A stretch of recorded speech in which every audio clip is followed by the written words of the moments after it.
and welcome to the What to Read Next podcast. In this podcast, your host, Gloria Me, will invite a bookish guest to share their favorite book recommendation. If you share a passion for books and always looking for your next read, then join us. Hi, Melissa. Welcome to the What to Read Next podcast. Hi, thank you for having me, Laura. So happy to have you here. So tell us a little bit about yourself. Well, I am originally from Boston, and I moved to New York to work in publishing. I worked at HMH for Young Readers first, and then I moved on to Disney Publishing Worldwide. And then the pandemic hit and things happened. So, yeah, that was a fun summer. But then I was able to go back to the company, but I'm actually on the Disney game side, but still PR. So it's all good. Right. It's all good. Yeah. Oh my gosh, that's exciting. So let's chat romance, let's chat historical romance. When did you start reading them? And do you have a favorite time period and author? Okay. So this is kind of a fun story. I'm glad you asked me this. So I started reading historical romance about 4 years ago now. I was at dinner with some friends and we were talking, we're all like book lovers. And so like, I started out in like the YA middle grade space. When I joined, like became, I guess I would be an influencer now. I don't know. It's weird. Yeah. So we were just talking books and then they were just talking about romance, and I had like nothing to add to the conversation. I was like, yeah, romance. I don't know. Kind of skeptical. Like not that I had anything bad to say. I was just like, I don't know if it was my cup of tea. Mm-hmm. And they were like, oh, you should read this book and that book. And so one of the books they were saying was, it was a fantasy romance. It was A Promise of Fire. And I can't remember the author because I forgot to write this down. And they were talking about like historical romance and contemporary romance authors. And I was like, I don't know, maybe. And so like they really wanted me to read A Promise of Fire. And I was like, okay. And they must have known I wasn't going to read this. They know me too well. And so a few days later, an Amazon box showed up at my house. Oh my God. My mom's like, what did you order? And I was like, I didn't order anything. And lo and behold, it had 3 romances in it. One was Rule by, oh my gosh, I can't remember. Was it Jay Crownover? Was it yes, artist? Yes, thank you. I read that. Yeah. Rule by Jay Crownover. Tessa Dare, Duchess Steele, and something else. I thought I was prepared, but I wasn't. That's okay. So oh no, I know what it was. It was Kylie Scott's Lick and what's the second book? Oh my God. Play? Yes, thank you. Brain fart. Oh my God. Yes. Okay, so it was the bind up. So that's what it was. It was Rule, Lick, Play, Bind Up, and then Tessa Dare. And yeah, I was just like, okay, they're in my house now. Might as well read them. And I loved it. I actually really loved Lick and Play. I actually did a reread last year of Lick and Lead because those two were my favorites. Rule was good, and I did enjoy the rest of the series. I can't remember which one's my favorite. They're all like the rest of the series is like Rowdy, something else. Like there's like 7 books. I didn't binge Star series. Yeah, I ended up. Of course, I ended up binging it afterwards. And this was like 4 years ago, so my brain's like, yeah. What?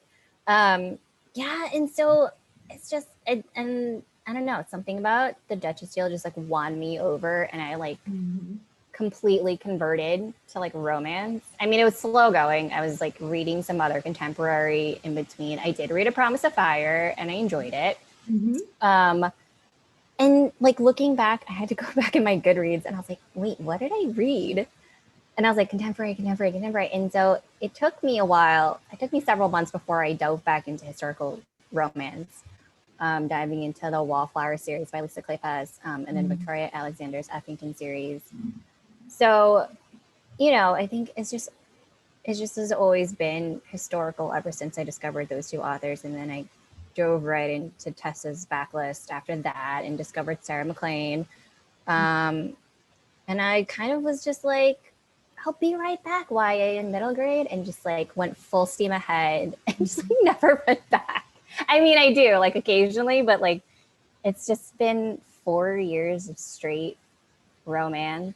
I kid you not, last year, because of pandemic, I basically read 200 books and 99.9 of them were historical romances. Oh my gosh, I love Provide this. like such a great escape, and Mm-hmm. you know, I did read a few YA in between, but it's just like historical romance, my kryptonite. I love this so much. I have to tell you. So I discovered romance by accident in 2016. So it's gonna be 5 years now. Feels like forever, and it feels like not that long ago. And I have to tell you, like every time I discover like a new genre and I dive into the backlist of the greatest hits, it's like Yep. it's like amazing. You just like you discover this like new world that is out there. I did. And so, you know, I mean, I'm also like in my 30s, so obviously my tastes and interests are going to change dramatically. Not that I, you know, there's nothing wrong with keeping reading YA middle grade. It's just things change. And so, and I'm also a mood reader, so I've been more like selective in terms of like young adult and middle grade. But like anything historical romance, like Western, pirates, Highlanders, Regency, Victorian, Jordan. But I think I have a soft spot for Regency because that's where my journey began. So yeah.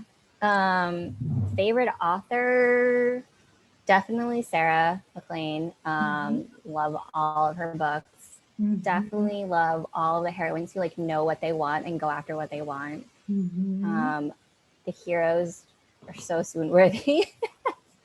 I actually just gave 2 of my girlfriends Wicked and the Wallflower for Valentine's Day. So I was saw that. Here you go. I'm pushing this on you. But I think my favorite is Brazen and the Beast, which actually replaced my previous favorite, which is One Good Earl Deserves a Lover. They're kind of tied. I know. I was like, I love them both, but I love Brazen just a little bit more. And then A Scot in the Dark was also one of my favorites too. I love this. Yeah.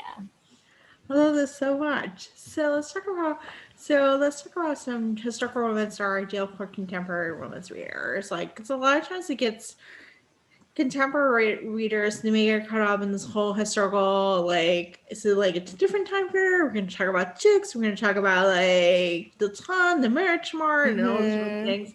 And you know, when you discover this world, it's like there's a brand new world out there. And so, which romance we say will be a good bridge for contemporary readers? Okay, this was actually a really fun question. I'm glad you asked this because obviously I give you a giant list. So my first series is the Destiny series by Beverly Jenkins. It's I'm trying to think of the best word. It's historical, like Western historical. So these 3 brothers, their mother owns a ranch, and it's called Destiny. And the women are just so fierce and independent and like, just like, it's so funny. I laughed out loud during the first book, and I'm blanking on the name of the first one. I shouldn't have this written down. But they're like, they just like, these men who just get brought down to their knees by these women. It's just like they have found their perfect match. Like the 3rd book is the youngest brother. He gets his ship taken over by a woman pirate. So he has like chasing her down. And it was so great.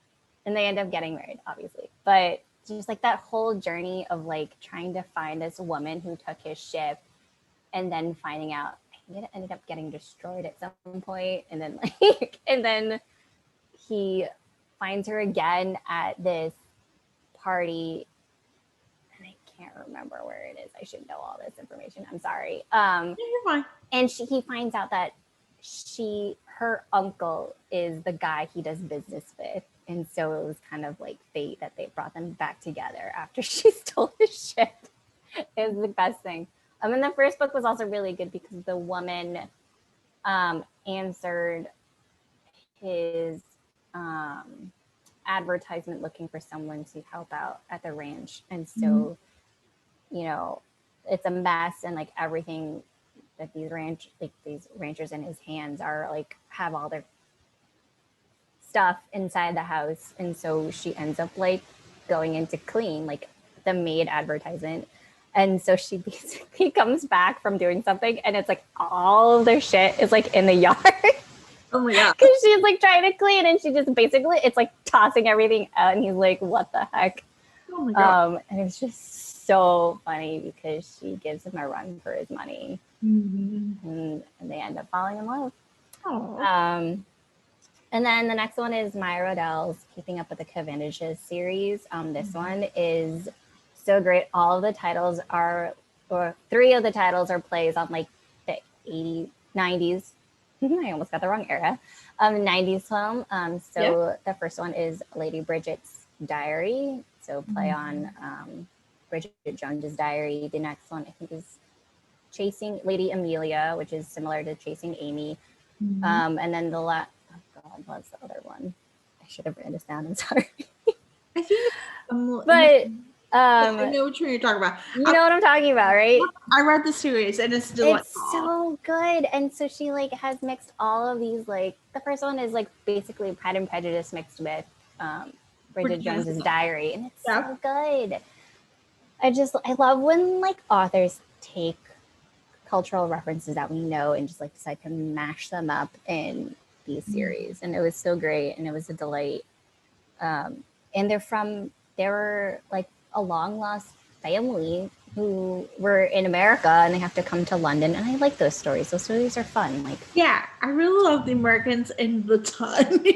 Oh yeah. There's like something to be said about like, you know, like Americans who are like savages, and they're like that's why like I'm sorry, this is totally tossing this in there, but this is why like My American Duchess was my favorite by Eloisa James, and like Lillian and Daisy and Wallflowers were so great. Yeah. Because they were American and they came over and like took London by storm. Yeah. And then the next one I have is Wallflower Wager by Tessa Dare, because I mean, who doesn't love a girl who's like takes all these wounded animals in and like adopts them and just like refuses to give them up? Yeah. Oh gosh. And like, oh God. And that parrot from the brothel was such a hoot. It was so great. Yeah. And I had it, and I met Tessa, and she wrote that in as the inscription, like, you know what I'm talking about, that line. I don't know if I want to say it on air. I was like, okay. And so then I read it, I was like, oh my God. And this poor girl who's a wallflower, she like had no idea what the bird was saying. Yeah. So great. And I think, I don't want to say what the best part is because I don't want to spoil it for anyone. But it's a delightful book that you should read it, and it has so many animals. There's just like so good. It's so good. And then Lenora Bell is another author who does the same thing, that like takes cultural references and like plops them into her book. So How the Duke Was Won is basically The Bachelor. Yep. And then like the twin swapping place. Like what? Like so great. And then Vivian Loret's Lord Holt Takes a Bride. I mean, this wallflower and her friends want to write this book about, they want to write a book about rakes and scoundrels, I think. Is that what it was? And so they ended up kidnapping him. And I was like, what? It's so good. I was like, yes, please give more of this to me. Like, I need it. That was really good. And then the other two were, I mean, Johanna Lindsey, like she's like a legend, OG romance author. I haven't read too many of her books, but the ones that I did read, obviously everyone's favorite, Gentle Rogue. So great. Love the Mallorys and the Anderson family. They're too funny. And The Pursuit is kind of in that same vein where like the heroine has 16 uncles They're Scottish, and they have issues with the hero from when he was like 10 years old. And I'm like, really? You're holding a grudge like 16 years later? What the heck? But it's basically the same bonkers Johanna Lindsay like crap that happens in Gentle Rogue, but it's like 1,000 times funnier and crazier, if you can imagine. And then the other one I have was The Courtesan Duchess by Joanna Shupe. So this was like her debut novel. She got her start in Regency. And so basically the heroine has married the hero already, but then the hero has fled and is abroad exploring the continent. And so she has finally tracked him down, and she decides to go and bring him back because she wants to, I think, what was it? She wants a baby. Yes, I think that's usually how it goes. And she goes over there, and one of her good friends has taught her how to be a courtesan. And so I think the fact that she pulls a wool over his eyes and he doesn't recognize her because it's been so long, and like she decides to seduce him, it's such a great plot. Like I think it's so funny, and I think all these rom-com readers would enjoy that book or any of these books. I love this series of like, do have great like rom-com funny.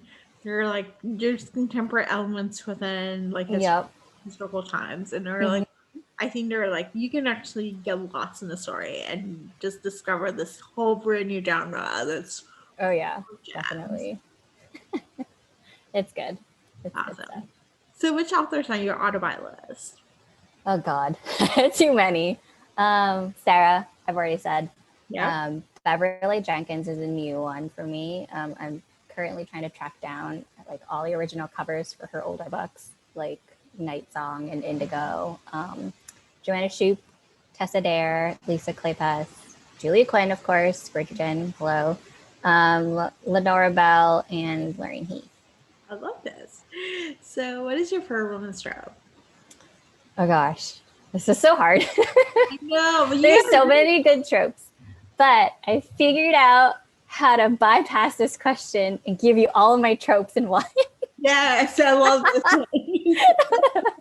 So I said smart heroines, wallflowers, blue stockings, any like even women born like on the wrong side of the tracks, anyone who's like smart and like knows her shit, or like it's my favorite trope. So first one I have is My Fake Rake by Ava Lee. It's childhood friends to lovers, another favorite trope. Fake dating, favorite.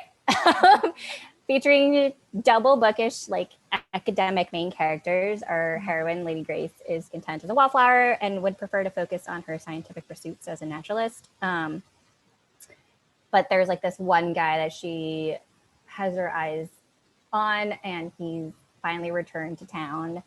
But obviously he overlooks her, even though he's scientific genius himself. And so she decides to make him jealous by enlisting the help of her anthropologist friend, Sebastian, by turning him into the perfect man, a rake. And, well, they fall in love. I mean, it works, first of all. Makeover scene. It works. Turning him into a rake makes him the other guy jealous. But then, obviously, she realizes she has feelings for him. Yeah, I really love this one. This is another 80s smash up. Like, it's, you know. It is. So it's kind of like if you like 80s movies, this is like, this year's is for you. So. Even, all of her, I'm so excited for the third one. Waiting for a Scott like you. I'm reading it now, and I didn't realize, I didn't realize who the characters were when blind, and so it's an older heroine, it's a widow heroine. You know. I'm excited. I know, and I love the prologue. It's so like Breakfast Club. Yes. But it's all guys. I love that. I love it. Okay, and then, so the second is Surrender to the Devil by Lorraine Heath. This is like difference in like social class, instant attraction. I was gonna say insta love, but I was like, that's not right. It's instant attraction and strong dislike for aristocrats by the heroine. So Franny grew up in the streets with 4 other boys, but while they were like, what, 12, 13 when they were taken in by an earl. And so now she's content as a bookkeeper at her brother's gentleman's club. She's definitely the smartest of the bunch, definitely the toughest, obviously, having been surrounded by all these boys. She reminds me of like Grace from Sarah's Daring and the Duke. They're kind of like how they grew up in the streets, also taken in by an earl. Obviously the smartest. Yeah. But there's an instant attraction when she sees Sterling, the Duke of Greystone, at her brother's wedding. Right? Is that right? Yes, brother's wedding. Who wants to take her as his mistress? Like he's ready to go on the marriage mart, but sees her and he's like, maybe just one more night before I throw myself to the matching mamas and their daughters. And so I just love that she like takes control of what she wants in this book, and make sure everything is on her terms, especially given her traumatic background. And I'll just leave it at that. I love her. And then the other one is Love is a Rogue by Lenora Bell. This one is the gender bent Beauty and the Beast romance, enemies to lovers, also like difference in social class romance. Lady Beatrice prefers to remain in the country, and she's writing her dictionary. I think who writes a dictionary, but I love it. She also inherits a very interesting bookshop that is in need of repair, and our hero Stanford is a former Navy man who is also a carpenter and who happens to be renovating her brother's house. So she's sitting there in the library trying to work on this dictionary, and he's making a ruckus outside because he's got to get the work done. And then she like recruits him to help her with this bookshop. And I think, what was the thing? She finds like questionable material, like scandalous, like readings and stuff like that. And I think it's so great. They're really good. This is really good. This is Lenora's first non-Duke book. She got a bunch of Duke books. Like, so I love this, like a commoner, you know. Yeah. I love it. It was good. I know. I realized her other books were like, what is it, School for Dukes and something else. I interviewed her, and I interviewed her last year, and she was like, "Yeah, it's like Duke," and then I just emailed my editor and so I was like, "Can I write a commoner?"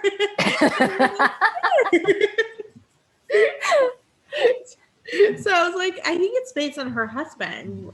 So it's kind of like a fun, story. I didn't know that. Yeah. That's so cool. So yeah, but I love the fact it was like, she's like, Duke, and I was like, commoner. Yeah, I can't wait to read her next one. I don't even know what it's called, but autobi author. She's I'm gonna get it anyway. Me too. I'm like, I think the next one's about winemaking. Or she was researching winemaking. Oh, interesting. So I mean, you kind of see it happen, but like not as much winemaking. It's more of like breweries. Yeah. Okay, but I'm excited now. I'm excited. Yeah. So hopefully that'll come out this year, and that'll be very exciting. So yeah. Awesome. So what are some of your 5-star reads? Don't like this question. I know. I have too many. Yeah. Also, I was like notorious of just like reading everything and putting it in Goodreads, but not rating them. I was like, because then I won't have to stress about it.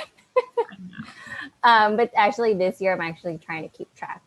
But I had to really think. So the first one I have is The Madness of Lord Ian Mackenzie by Jennifer Ashley.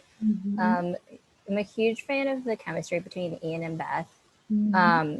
She's so patient with him, and because she doesn't outright say it, Jennifer, but he's on the autism spectrum, and so he views the world very differently, and a lot of people think him mad. Of course, his own father put him in an insane asylum, which I thought was like the saddest thing I had to read, and his brother had to get him out.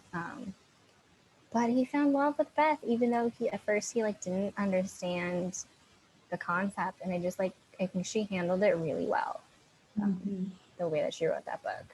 And every time I read those novellas, I'm like, oh, they're so perfect.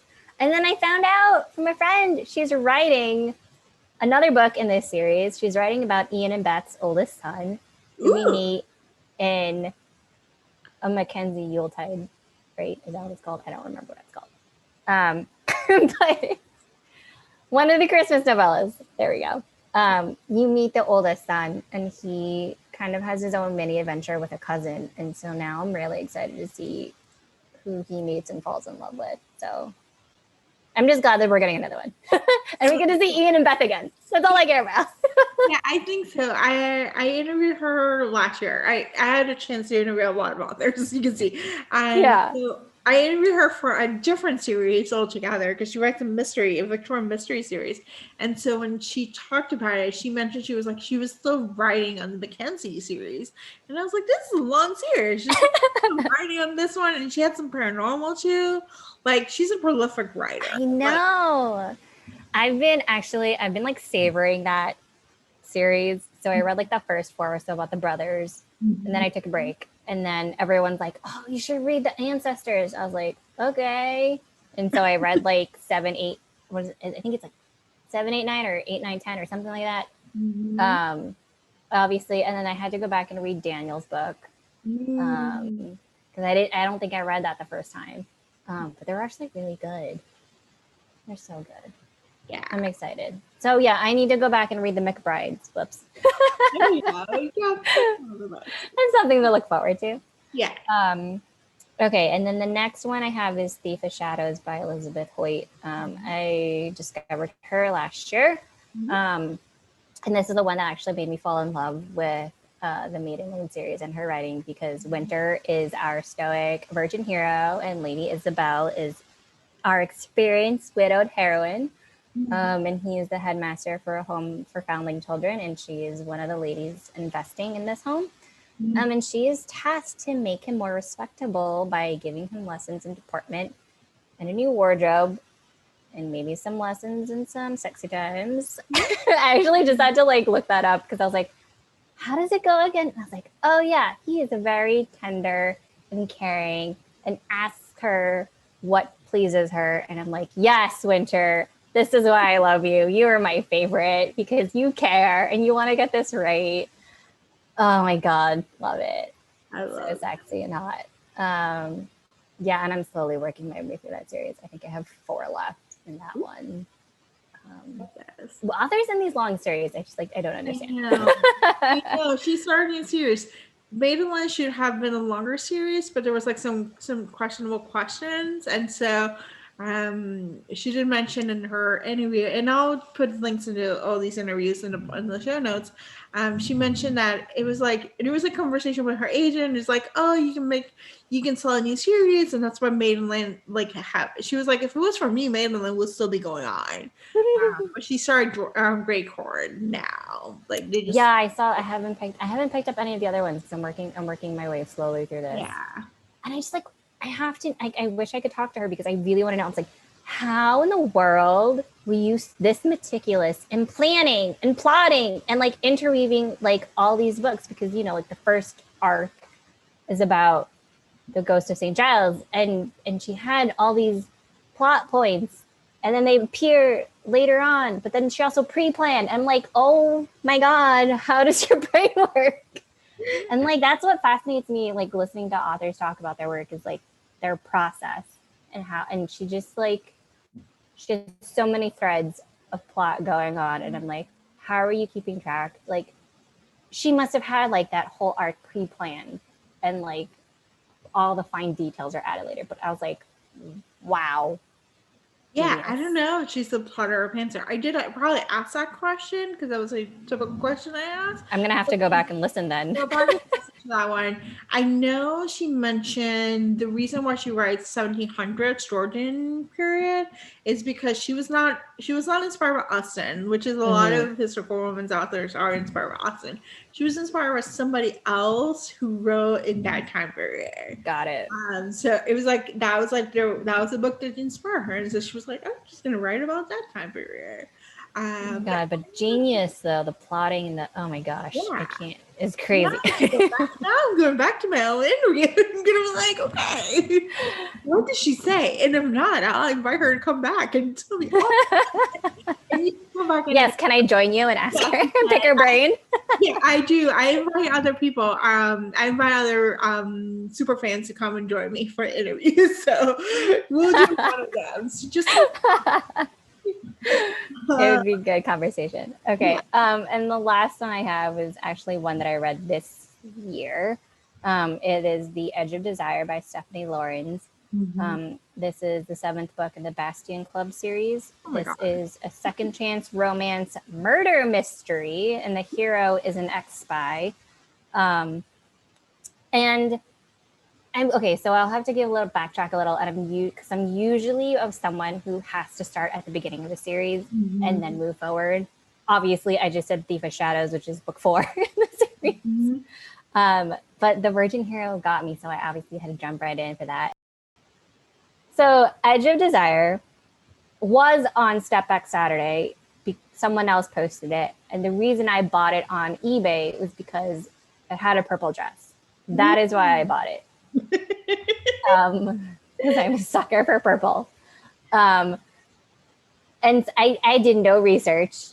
You know, Step Back Saturday is dangerous for me and my wallet because all the beautiful step backs, I just like want them all, and I save them all to Instagram. And so I was just like researching, and I found it, and I bought it. And so yeah, it's the 7th book in a series. Whoops. And this is my first Stephanie Lawrence. So I will say it was very plot heavy. It felt like it dragged a little bit, and it's very dense. And it took me a lot longer to read, but there was immense satisfaction in watching Christian and Latita find their way back to each other, because it was a second chance romance. So they were in love when they were younger, like she was like 17, 18, and he was like in his 20s. But he didn't feel ready to take her on as his wife, because I think it had to do with like, I don't know, was it a money situation? I can't remember. I think it was like a money thing, or just like pride, and like wanted to serve his country. So he enlisted in the army, and then he's like recruited by this mysterious person, and I think what is his name? Oh, his code name is Dastiel, I think is his code name. Right? Is that right? I can't remember. I looked it up, and because at first I thought it was like, oh, it's one of those like archangel like code names, right? Because it has that similar sound and spelling, but it's not. And so they've been apart for like 12 years because he's been like you couldn't find him because he was like undercover. And so she had to marry for the sake of her family. That was like a money situation. So she married for money, and she was unhappy in her marriage. And I guess this isn't really spoiled because it's like the very beginning, but the murder was her husband. Ooh.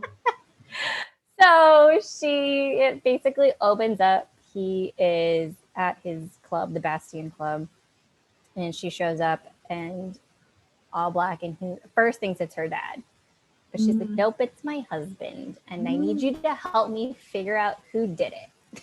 And so that is a good chunk of the plot, but you also see them falling for each other again, and it's taking the heroine a really long time to trust him because she had been waiting for him to come back and marry her, and he was too late, or like 10 months too late or something like that. And their passion is like crazy. It was like super hot, like in your face, like romance at the beginning, like super steamy, and then it like other scenes where like it's like cooled down, and then it steams right back up again the next time.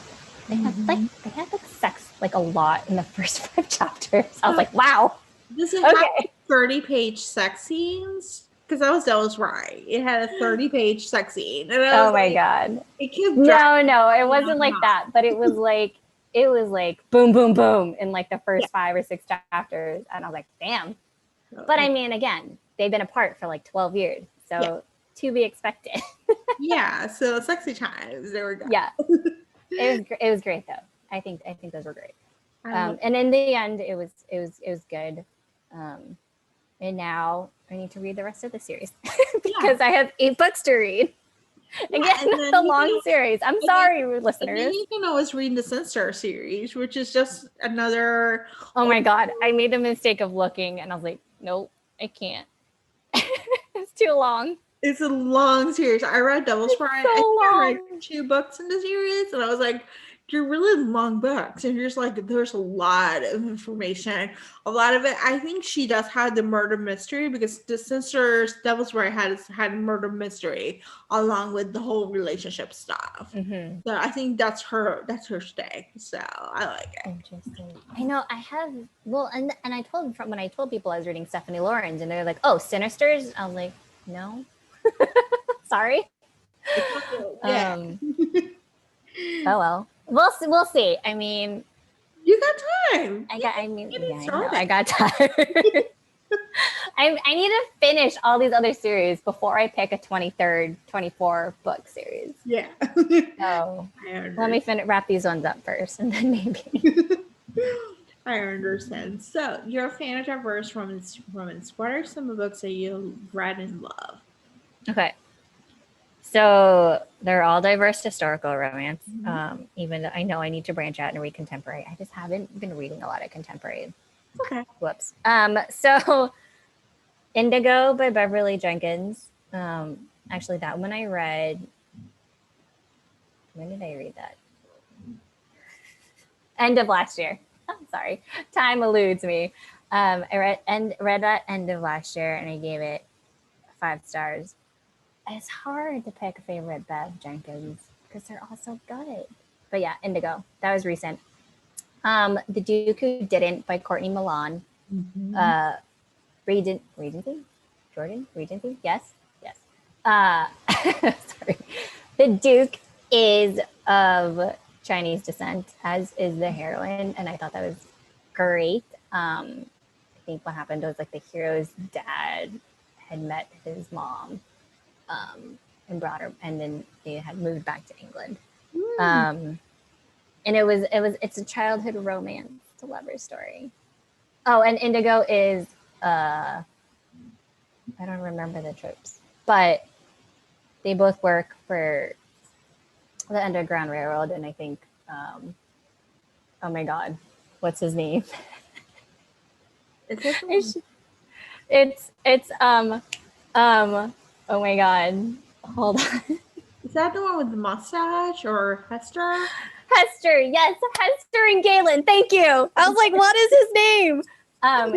Yes, both spies. Great book. An Extraordinary Union by Alyssa Cole. Again, Civil War, Underground Railroad type romance, right? Is that Underground? Oh my God. Between a Black main heroine and a white hero. Ooh. Yes. Okay. Yes. Sorry, I didn't have notes on this. And then the next one is Her Night with the Duke by Diana Quincy. This one is the heroine is a young widow. She is Arab, and she meets the hero at an inn. Only one bed. And then you find out by accident she slept with her stepdaughter's fiance. I know. I was like, oh no. So and I wasn't sure how I was gonna like that plot, but I mean, I know a lot of people were like, oh, he basically cheated, but like nothing. You know how it's like they're like quote unquote engaged to be married, but no proposal was announced. Like, yeah, there was her interest. It was just like I was like, they were talking. He was kind of just like getting it out of the system once before he has to marry type situation, Yeah. I think. And there was only one bed, obviously. They had to. So I don't count that as cheating. Like, yes, he was quote unquote intended, but no, there was no official betrothal, no announcement at the no bands. No bands is red. There we go. Yep. Had to think of the word. So it's fair game, right? And then, okay, so the next one is Ravishing the Heiress by Sherry Thomas. This one, I guess, as in Sarah's term, this one blooded me. This one totally ripped out my heart and stomped on it. So angsty, marriage of convenience story. They married when they were young, but the hero was in love with somebody else. But he kind of married, I forget what this, why, but he had to marry the heroine. And so they make an agreement that they will marry for 8 years, and then I think get a divorce. I think that's what it was, or whatever it was. So they're living in the same house, but they haven't really been intimate at all. But I think part of it was that he needs to have an heir. I think, is that what it was? Maybe. And so obviously they have to have sex, and for however long it takes for her to conceive. Yeah, that one hurt me, but it was really good. I was crying a lot. That's the TBR. Yes. And then, oh God, I don't remember the plot of this one, but It Takes Two to Tumble by Cat Sebastian. This is an LGBTQ Regency romance. I think, if I remember correctly, the older hero is a father of two, and hasn't been able to keep a governess for his kids, a boy and a girl. And I think the other hero comes in to teach his kids, and then they fall in love. Oh. If I remember that correctly. If I didn't, I'm sorry. That sounds good. Yeah. I read it so long ago, but it was so good and it's so cute. It's like it's like a new take on the aristocrat falling in love with the governess story. It was really good. And then the last one is Beast of Beswick by Amelie Howard. And I really cannot remember this one. And I forgot to take notes.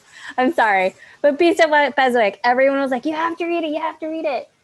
And then I read it, and they were right. They were so right. My friend Dana was the one who was like, you have to read it. It's so good. And I was like, okay. It's so good. Yeah. I love this. So what has been a book you read this past year that you can't stop gushing about? What Happens in Scotland by Jennifer McQuiston. This one is The Hangover in Victorian Scotland. It is so funny. The hero and the heroine wake up after a night of drinking, and they end up married, but they have no memory of how it happened. So like not 75% of the book, they're trying to figure out clues to that mysterious night. And like they don't, and I thought it was interesting, they don't see each other for 75% of the book. So they see each other when they wake up. The heroine flips out. She throws a pot at him, right? She throws a pitcher at him, at his head, and storms out. And then so she's trying to piece back all the information together from that night. It's so funny. It is really funny. Because all the things that happen, she's like, wait, what did I do? And then you find out the truth, and she's like, oh, it actually wasn't that bad. Yeah. Yeah, I'm just like listening to it, and it's just like each step that they just go, like the kid, the dog, the stuff, the maid. Oh my God, I know, the dog. The dog. But the poor dog. Oh my God.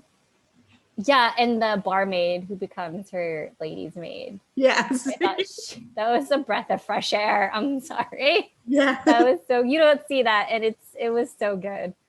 It was really good. It was really funny. Like, that's what I love. Like, it's like I didn't think of it. Like, again, it's another. I think there's like there's a theme that we've been talking about movies, that we have seen to see them in historical times, and like how do you mash up those themes into like contemporary themes into historical romance. So Yeah, and I like that it was, and it's another one of my like sort of like subcategory of like Regency, Victorian, or whatever, is like when it happens in Scotland, or like the Highlanders or whatever, they come to like London. I love that like subplot. So that's why Scott in the Dark is like my favorite. What subplot I love? I have a thing for Married in Vegas, so I feel like Married in Scotland is like similar to me. It's like we're gonna go to Gretna Green. I'm like, yes, there we go. But also, if you haven't read Lick by Kylie Scott, it's the same thing.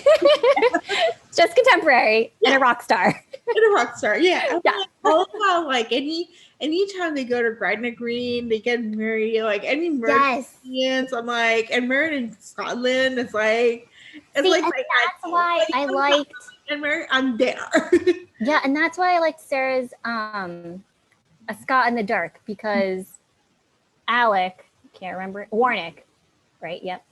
Duke of Warwick, is that his title? Yes. He was the one that marries King and oh my God, what is her name?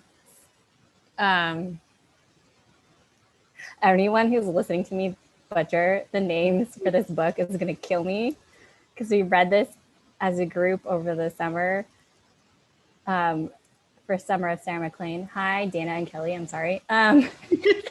It's okay. I know they're listening to this. One of the Talbot sisters, Sophie. Yes, Sophie and King. So Warwick marries Sophie and King, which I thought was really funny. And I was like, oh, he's definitely getting a book. And he did. Yes. Hi, guys. Adding that to my TBR of just many, many other books that I need to add. So God, we can't go wrong with the Sarah book. This is awesome. Sorry to go back to that first question, but like you just like can't go wrong. And so like Brazen and the Beast has definitely been like my most recommended, like by Sarah. But I knew my friends couldn't start with that one. I had to make them go and start with The Wicked and the Wallflower. Yeah, because Felicity is so great. Well, I feel like that whole series, there's a character arc. There's an arc that happens. You cannot read them in order. Like, it's just like it builds upon. You do. And like, I mean, I've told some people to start with Brazen and the Beast, but like other times I'm like, no, you can start with Wicked and the Wallflower. Yeah. But I think that's also because I'm such a series beginner person. Series beginners too, but I feel like that series. I think because we got Erwin, we got that whole arc that's happening, and you kind of have to start at the beginning. I know. Well, sorry to those people that I recommended Brazen first. Yeah, but Hattie's so great. I love her. Yeah, she's my favorite. She's like my favorite heroine.